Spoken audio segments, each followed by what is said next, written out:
Et bonjour, aimables auditeurs et auditrices de la Radio Phoenix University. Aujourd'hui, dans la peau d'une femme, nous recevons pour vous Madame Nana Rosine Ngangwe. Elle est chargée de l'information publique à la MONUSCO à Lubumbashi, mais également responsable de la radio Okapi à Lubumbashi. Bonjour, Madame Nana Rosine. Bonjour. Madame, déjà pour commencer, en parlant des mandats de la MONUSCO contenus dans la résolution 2409, vous avez évoqué 3 principes fondamentaux, notamment le consentement, l'impartialité et l'existence d'un accord. Comment expliquez-vous ces principes? Eh bien, merci infiniment. En fait, lors de la sensibilisation sur le mandat de la MONUSCO, à l'intention des étudiants de l'INULU et de plusieurs autres personnes, dont les journalistes et la société civile, nous avions effectivement planché sur les principaux objectifs de la mission. Les 3 principes que vous venez d'évoquer, en fait, sont des principes, parce que je suis revenue un peu sur le contexte de déploiement des missions de paix dans le monde. Vous savez que le 29 mai dernier, nous avons célébré la journée internationale des casques bleus. Et cela coïncidait avec le 70e anniversaire des opérations de maintien de la paix des Nations Unies. Et donc, j'avais commencé mon propos en expliquant les principes qui guident les installations, la création des missions de maintien de la paix des Nations Unies dans les pays. Et c'est pour ça que nous avons évoqué ces 3 principes. Donc, le consentement. Le consentement, c'est pour dire on ne peut pas déployer une mission de maintien de la paix dans un pays sans le consentement de ce pays. Ça se fait toujours en accord après discussion avec ce pays. On ne peut pas s'imposer sans qu'on ne soit la bienvenue dans ce pays. C'est pour ça que nous avons parlé de principe de consentement. Le second principe, c'est celui de l'impartialité, qui est un principe important dans la conduite des missions de maintien de la paix. Nous ne pouvons pas venir rechercher la paix et laisser de côté un segment, une partie de la population ou des parties prenantes dans le processus de paix. Donc nous sommes au milieu du village, nous parlons avec tout le monde, nous essayons de consulter tout le monde pour atteindre cet objectif. Et le dernier principe dans l'installation des missions de paix, de maintien de la paix, c'est justement celui où il y a existence d'un accord. Je vous donne juste l'exemple de la création de la MONUC à l'époque, en 1999, si je ne m'abuse. La MONUC, vous savez qu'il y avait un accord entre les parties belligérantes dans ce pays. À l'époque, on parlait de l'accord de Lusaka. Et donc, les parties belligérantes ont sollicité la communauté internationale à travers l'ONU de venir les aider à mettre en œuvre cet accord-là. C'est dans ce contexte que la MONUC est née. Et aujourd'hui, dans le contexte actuel, nous sommes en train d'appuyer la mise en œuvre d'un autre accord, l'accord du 31 décembre, que vous connaissez tous, du 31 décembre 2016. Et donc, vous voyez, ça cadre bien avec les 3 principes que j'ai cités pour la mise en œuvre des missions de maintien de la paix. Peut-être pour revenir sur le mandat, parce que je n'ai pas bien parlé du mandat. Alors, quels sont les objectifs et les priorités stratégiques du mandat de la MONUSCO ici chez nous à RDC?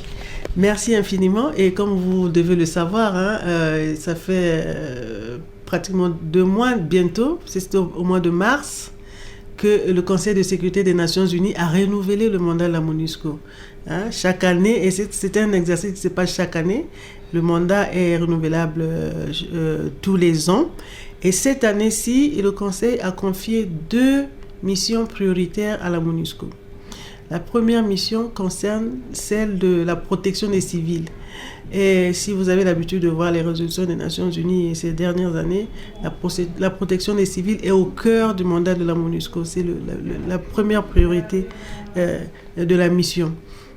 Mais le Conseil souligne très bien que, en réalité, la responsabilité de protéger les civils revient en premier lieu au gouvernement, à l'État congolais, n'est-ce pas? Et la MONUSCO vient en appui à cela. Et donc, c'est un travail qui se fait de façon partenariale, de façon collégiale avec le gouvernement et l'État congolais pour pouvoir apporter une meilleure sécurisation de la population congolaise. La deuxième priorité, elle est politique. c'est celle qui consiste à appuyer la mise en œuvre de l'accord du 31 décembre et puis accompagner le pays dans son processus électoral. Et la MONUSCO est bien disposée à le faire. Et les dispositions sont déjà prises dans ce sens-là pour qu'on aille, comme le calendrier de la CENI le dit, le 23 décembre prochain aux élections. Voilà. Madame Nana Rosine, en lisant bien la résolution 2409, on insiste beaucoup plus sur le respect du calendrier électoral. Alors, quelles sont en gros les recommandations de cette résolution? Les recommandations de cette résolution au niveau justement du volet politique, qui est l'accompagnement du processus électoral, le Conseil de sécurité demande à la MONUSCO d'accompagner justement le gouvernement, l'État et la CENI pour que d'ici le 23 décembre, comme la CENI l'a indiqué, les élections soient organisées, n'est-ce pas? Et donc la MONUSCO se mobilise dans ce contexte-là pour apporter son soutien au gouvernement. Pour nous disons qu'il y a une échéance qui est fixée, donc nous nous concentrons sur cette échéance-là. Jusqu'à preuve du contraire, la CENI a publié un calendrier et donc nous essayons d'accompagner la CENI dans la mise en œuvre de ce calendrier.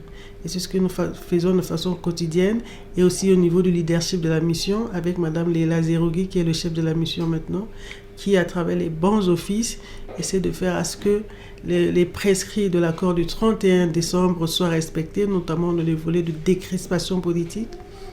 Vous savez qu'on ne peut pas aller aux élections, on peut avoir des élections libres, crédibles et transparentes quand il n'y a pas de liberté de manifestation, il n'y a pas... certains médias sont fermés, d'autres personnalités politiques sont interdites de rejoindre le pays. Donc voilà, il y a plusieurs mesures qui sont dans l'accord que nous essayons de faire avancer à travers les bons offices de notre représentante spéciale. Madame Nana, qu'en est-il du retrait de la MONUSCO en RDC, car plusieurs Congolais se posent justement cette question? Ça, c'est une question, plusieurs Congolais, je ne sais pas si vous avez fait un sondage, c'est une question, vous savez, lorsque vous parlez avec la population congolaise, vraiment là où il y a des problèmes, qui vit les difficultés liées aux conflits divers, lorsque vous parlez avec cette population-là, elle pense que la MONUSCO a encore un rôle à jouer, hein, parce que ce sont des gens qui souffrent encore. Il y a d'autres Congolais, effectivement, et même au niveau de l'État, qui pensent qu'une vingtaine d'années déjà sur le sol congolais, ça suffit, il faut partir. Mais je vous parlais du mandat de la MONUSCO, je vous disais qu'il est renouvelé chaque année. Et il faut que je souligne, il faut que vos auditeurs comprennent que lorsque ce mandat est renouvelé, c'est avec la participation du gouvernement congolais. Parce qu'un mandat, ce sont les objectifs qu'on fixe à la mission pour une année. À la mission, de concert avec le gouvernement congolais pour mettre en œuvre ces objectifs. Et s'ils ne sont pas atteints, on ne peut pas laisser tomber et dire qu'on part. C'est pour ça que la mission et le gouvernement sont dans un processus de revue stratégique des objectifs, qu'est-ce qui a été atteint, qu'est-ce qui n'a pas été fait, pour voir comment opérer la sortie progressive de la MONUSCO du territoire de la RDC. Ça se fait, c'est un exercice qui se fait. Si vous étiez à la sensibilisation, vous avez vu, quand j'ai donné quelques chiffres, je vous ai dit que l'année dernière, nous étions à plus de 19 000 casques bleus déployés sur le territoire congolais. Et cette année, ils sont à 16 000, un peu plus de 16 000. Ça veut dire qu'il y a un retrait progressif qui se fait et que nous essayons de réajuster nos troupes sur le terrain pour qu'il n'y ait pas de vide. Mais il faut qu'on arrive à atteindre les objectifs prescrits pour que lorsque la MONUSCO va partir, on ne laisse pas le chaos. Au contraire, on devrait laisser une situation agréable pour tous. Madame Nana, lors de l'atelier de sensibilisation, certains participants justement ont soulevé la question des manifestations et des bandits à main armée la nuit. Alors pourquoi la MONUSCO n'intervient pas lorsque la police congolaise fait du mal aux manifestants, alors que c'est constitutionnel? Et même la nuit, la MONUSCO n'intervient pas lorsque les bandits visitent des maisons. Bon, je vois que vous évoquez là la question de la criminalité qui est beaucoup décriée ces derniers temps dans la ville de Lubumbashi. Je suis au regret de vous dire que cela ne fait pas partie du mandat de la MONUSCO de lutter contre la criminalité urbaine. Vous avez quand même des institutions de police et de sécurité dans ce pays, dans cette province, dans cette ville, et les autorités politiques aussi qui ont à cœur la question de la sécurité et qui essaient de se démener pour éradiquer ce phénomène. J'ai vu dernièrement que la police a été dotée des matériels roulants pour pouvoir faire des patrouilles. C'est encourageant.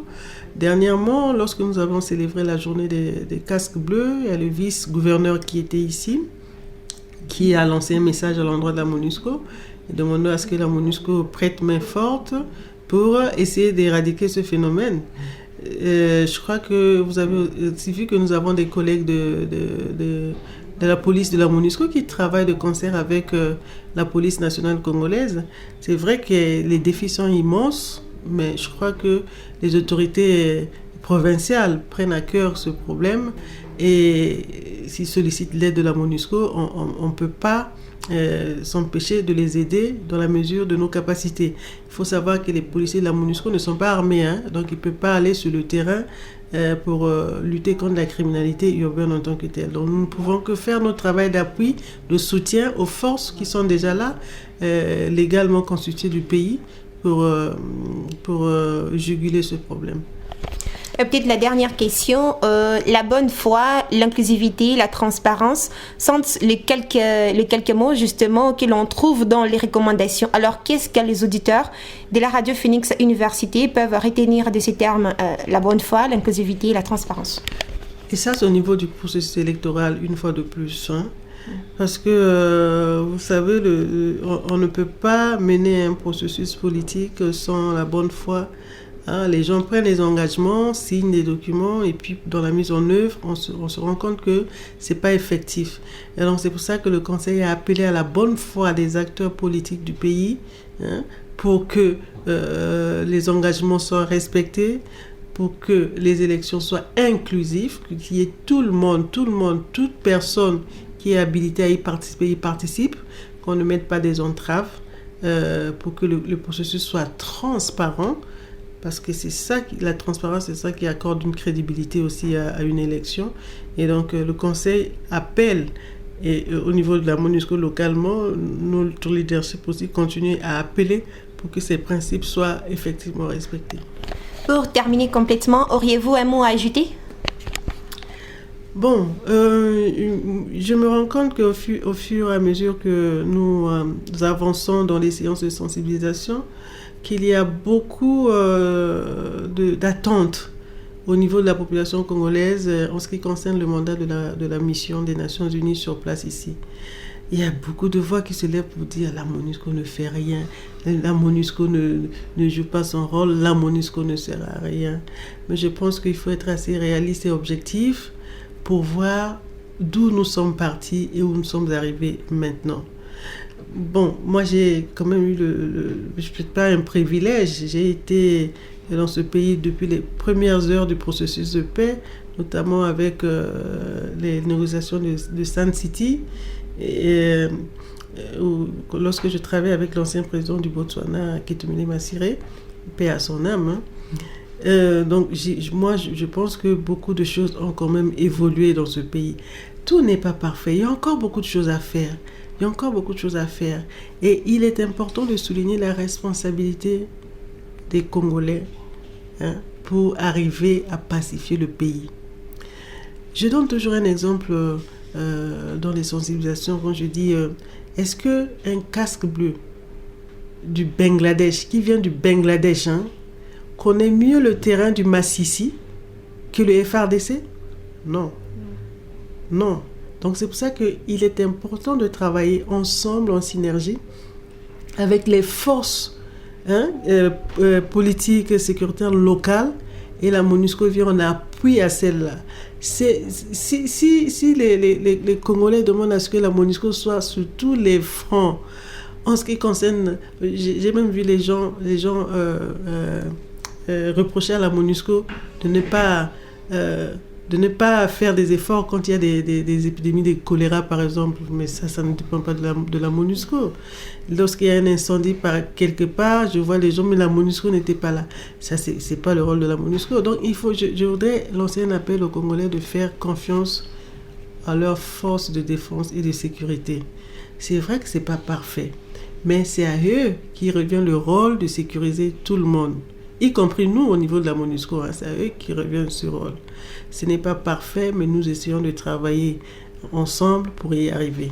Et ce n'est qu'en étant ensemble, en vous accompagnant, que cela peut être possible. Sinon, si on donnait tous les rôles à la MONUSCO, le pays perdrait sa souveraineté. On deviendrait un pays sous tutelle.